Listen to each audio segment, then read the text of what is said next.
everyone. Myself Jyoti, a lecturer in Chemical Engineering Department of HJ Government Polytechnic. In this session, we will learn about the ball mill operation, which is an experiment in your particulate technology lab. So, aim of this experiment is to find out the average particle diameter of the sample given. So, the apparatus requirement is, as you can see here, the ball mill, and the balls. The number of balls is around 32 we have taken, and the sample around 300 grams of the sample is required in order to crush by using the ball mill, by use of the ball mills. The balls can be of any size. Usually it is made up of any size, but here we have an uniform size of the balls in our laboratory.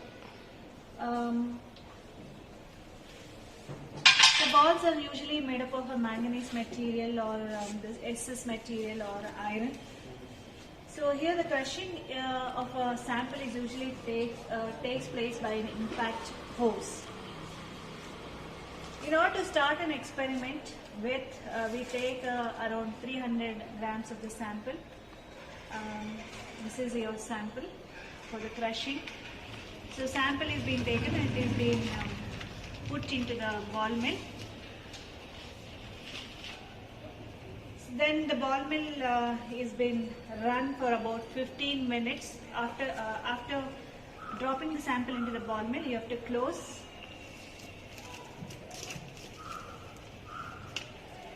the ball mill tightly, so that during the rotation of the ball mill, the product should not spill downwards.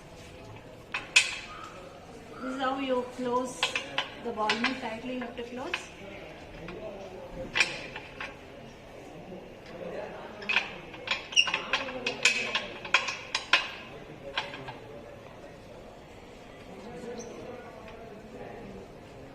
So after closing, the experimental setup is ready.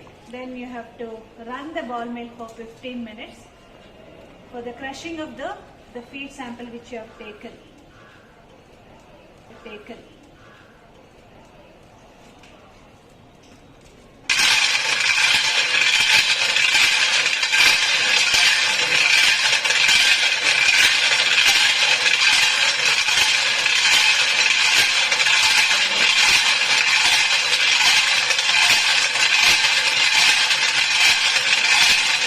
Crushing action for 15 minutes.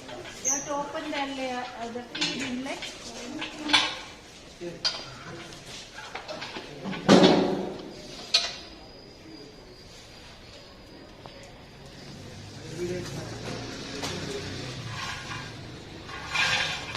So this is how you can see the material which has been crushed by impact force. The product is, by taking out the balls, the product is being collected and is being sieved in a set of sieves in order to find out the average particle diameter of the sample given. The balls are being taken out.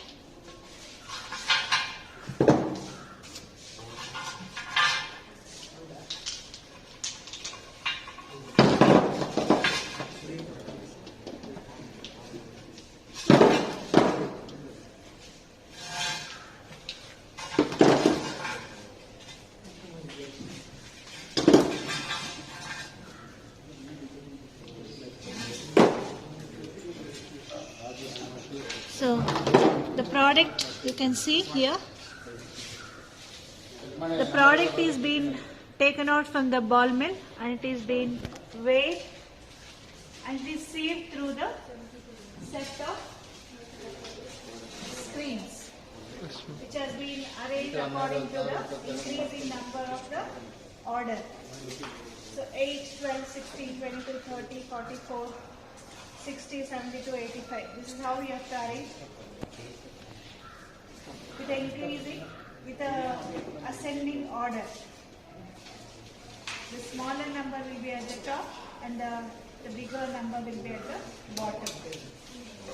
The smaller number indicates with a larger mesh opening and the smaller number indicates with a smaller mesh is being taken out from the ball mill and it is being sieved for 10 minutes. The sieving could be by means mechanical or by manually. It can be done either mechanically or by manually. 10 minutes either manually or mechanically. What is being written on each screen is the weight, and weights are being tabulated in a tabular column. So this is a tabular column. So mesh number, mesh dia, weight retained, weight fraction, average mesh dia, cumulative weight fraction. Then you have to calculate delta x divided by dpi, 1 divided by dpi. So the mesh number which you have taken, all these has to be noted down, and mesh dia will be given. Weight retained on each screen is being noted down, and weight fraction will be calculated as we have learned in earlier session how to calculate the weight fraction. Weight fraction is being calculated by individual weight divided by total weight. Then the cumulative weight fraction is being calculated. Then these are being calculated, delta x divided by dpi. Then you have to plot a graph of 1 by dpi versus average mesh diameter. So this is how you get 1 by dpi versus average mesh diameter as a graph. So you have to count the number of squares inside the graph. So number of squares into x-axis and y-axis, whatever scale you have taken, that will give you the area under the curve. The area under the curve is being utilized to calculate the average particle diameter of the product by cumulative analysis.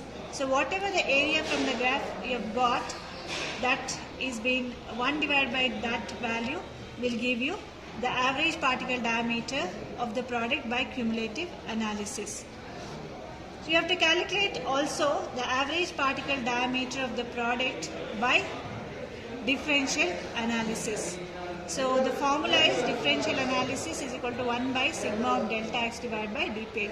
Whatever you have calculated delta x divided by dpi, you have to sum up all the values, that will give you sigma delta x divided by dpi. So this is the result which we have to calculate the average mesh, the average particle diameter of the particle by cumulative analysis and the differential analysis. So this is how you have to do the experiment and the calculation part for the ball mill in order to find out the average particle diameter of the sample given. I hope you have understood from this session. Thank you all.